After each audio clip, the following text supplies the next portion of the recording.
Off the Record is a show from 88.1 WKNC in which DJs talk with artists about everything from their music to upcoming tours to former bandmates' birthdays. Make sure to follow WKNC on SoundCloud and Tumblr so you never miss a beat. Enjoy. This is a podcast brought to you by WKNC 88.1. The following content may contain profane language and subject matter. Listener discretion advised.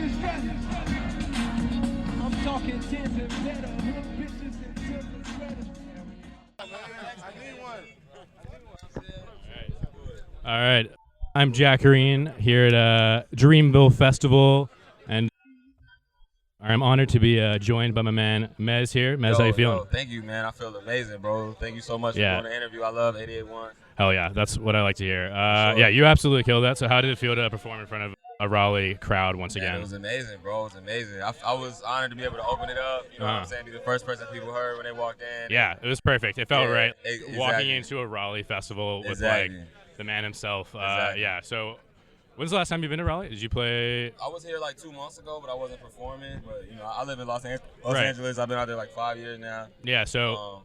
But I miss the crib.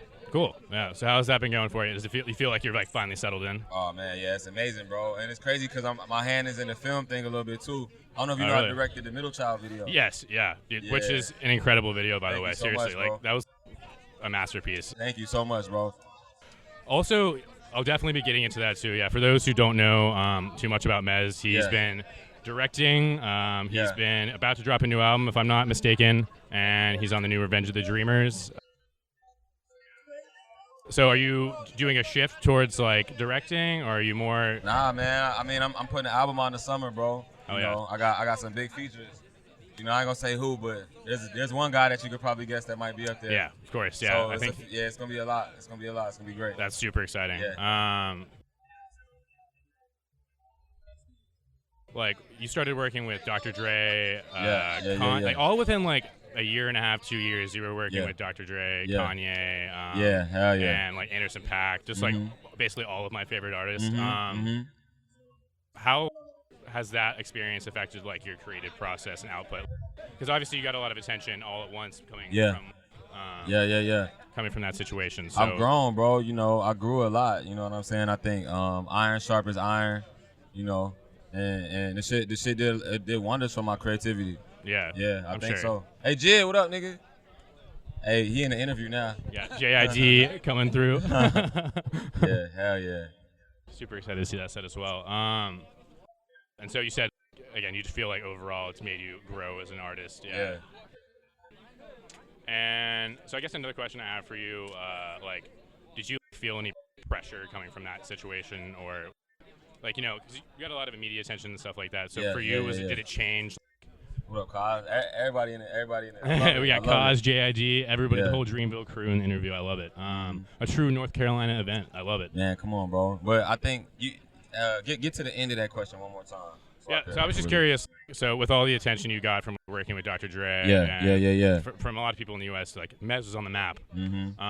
For you, did that pressure have any effect on your creativity, or was it just like? I mean, if anything, I mean, I think I do best with pressure. I do best with with high intensity situations. For me, the business side of the shit is what I've been figuring out. Right. You know what I mean? And that's what we finally got locked in right now. You know, I know how I'm putting the project out. I know who I'm putting it out with. You know what I'm saying? Right, so yeah. Just like navigating the inner workings. That was everything. You know what I'm saying? So, but yeah, as far as the creative, man, all this shit ever really showed me being around these people and them fucking with me was the fact that I'm supposed to be here. That's all it showed me. Right. Was wow. Dre fucking me, Kanye fucking me. You know what I mean? I'm sorry for cursing. Oh, but, no, yeah, you're good. We can edit that out. It just means that I'm supposed to be here. You know what I'm saying? Right. I don't even feel like I'm always thankful. I'm super thankful when I get in a situation. Yeah. But the truth is I just be feeling like I'm supposed to be there. You know? Right. Yeah. And it's just like a matter of being patient with the process. For sure. And that was something like I've thought about a lot with you, just because I've been following your career since you've been like doing mixtapes and stuff. It seems like your work involves like a lot of patience and just lyrically. I just think that that definitely, I think, being patient is definitely shown that you're where you're supposed to be. Come on, sure. bro. It ain't when you come out, it's how you come out. That's what I be trying to explain to people. If you do it the right way. See, now I'm about to come out as multifaceted creative. You know what I'm saying? Yeah. Oh, wow, he directs music videos at that level. You know, clothes and fashion and music. Like, it's going to be exactly what I always wanted it to be. You know, you just got to stay diligent. Yeah, exactly. And does it feel like living in LA for 5 years, does it feel weird when you come back to Raleigh? Like, nah, man, it feels buttery. The only thing that's weird is the city. It looks so damn different. Yeah. It's crazy. Dix Park, like, for example. This shit 10 is years crazy. ago. I was telling people this was like down there insane asylum type shit. You know what I mean? Yeah, seriously. 20 years ago, it was an insane asylum. To see it looking like a stereotypical, like, great festival. Yeah. Just going back to, like, I'll wrap up pretty quick with you here. But I just was curious what effect living in North Carolina has had on your creative output. If it does.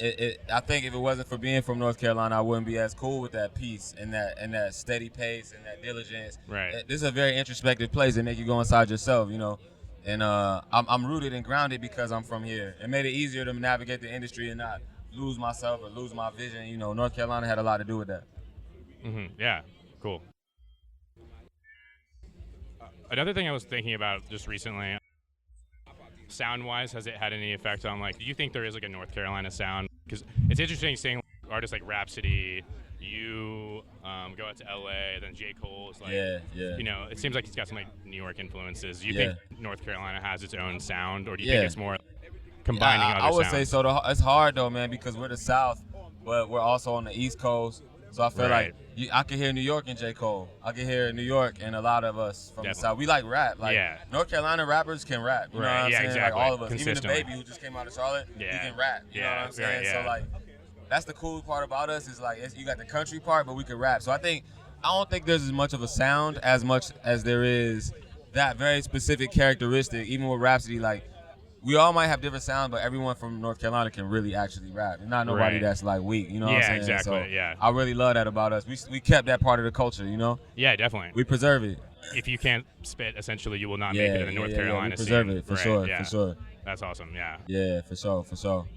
And so, so you directed the Middle Child J. Cole video. You're on the new Revenge of the Dreamers. Yes, sir. Is that correct? Oh, yes, my sir. God. Yeah. So, for those who don't know about Revenge of the Dreamers, just list off a couple names we got on there. You know, like just like literally everybody. I can't say too much, but I'll say what I've heard. Just basically like legendary producers: Kenny Beats, Illmind, Ninth Wonder, J. Cole, all these people. Yeah, just basically every rapper in the industry all in one room, which is crazy to think about. It's gonna be incredible, bro. When you hear it, you're gonna love it, bro. And I'm on that thing a few times. Oh, so yeah? I feel good. This is what I like to hear. Any chance you could, any tips on whether we're going to hear some Revenge of the Dreamers today? Or I'm going to let you know something right now. If you hear it, I'm going to be on stage. And now I'm going to end it like that, man. Thank you so much. I appreciate it. Thank you so much, man. Yeah, it's great talking to you, man.